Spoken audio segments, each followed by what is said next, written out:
All right, so yesterday we ended off with this question here about the tuning forks.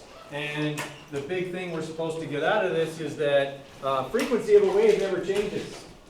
That's like 14 times now that I've said that in the last 2 days, okay?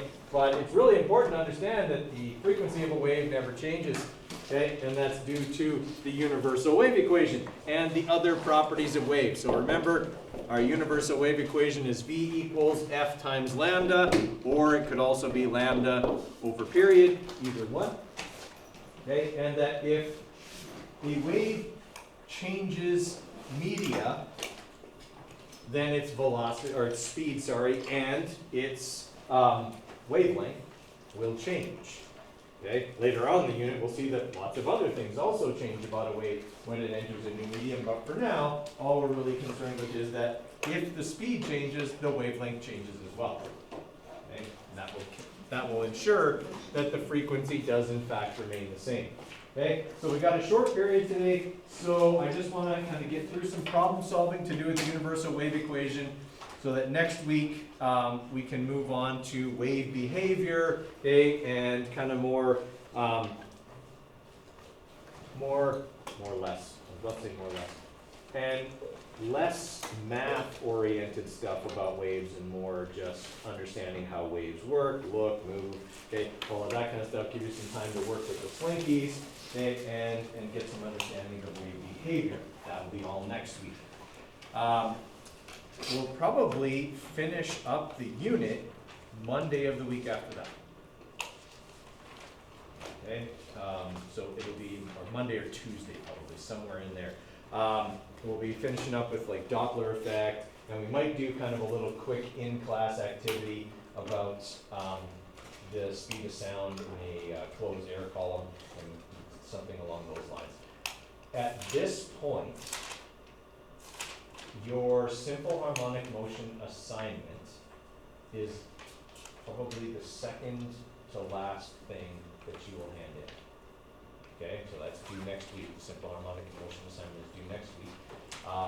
And then we'll likely just have the activity to do with the closed air columns, and that'll be it. And we'll have lots of class time, so hopefully that will just be done in class, and it won't be something you'll have to worry about for homework. Because I get it, it's almost June. You got lots of stuff coming due. You got final projects coming due in courses like English and social probably, and you've got obviously last unit exams and final exams coming up. So I'm going to try not to overload you with lab reports and assignments and things like that beyond the 31st of May. Okay. That said, I want to be able to be done the course, and I think we can be June 9th.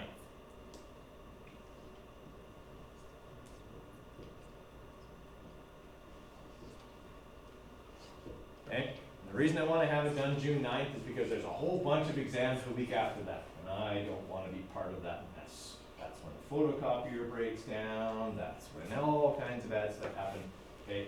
And I don't want any part of it. So we're going to get done early.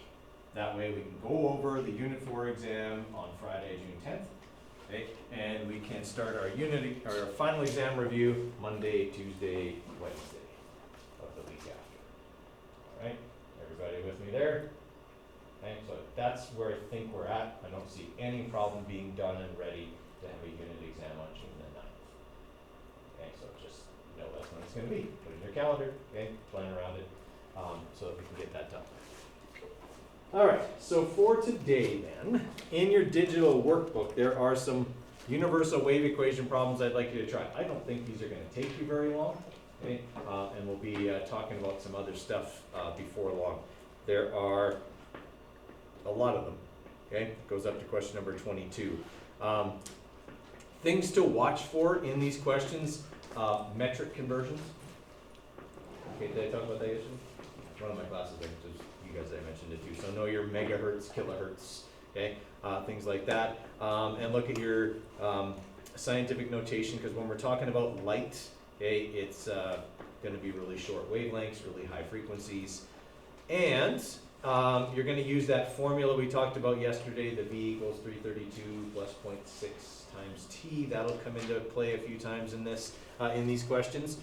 And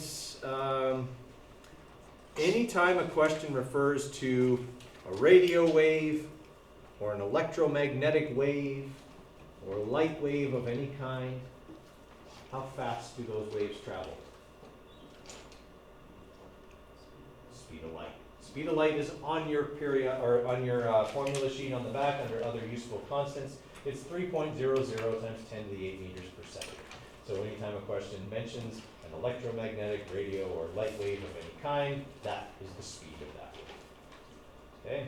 So that's sometimes something that it doesn't outright give you in the question, and you're expected to find, so there you go. Now you know where it is.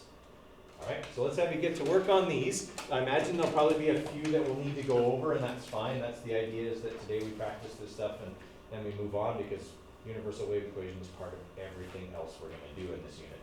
And so it's important to understand how it works.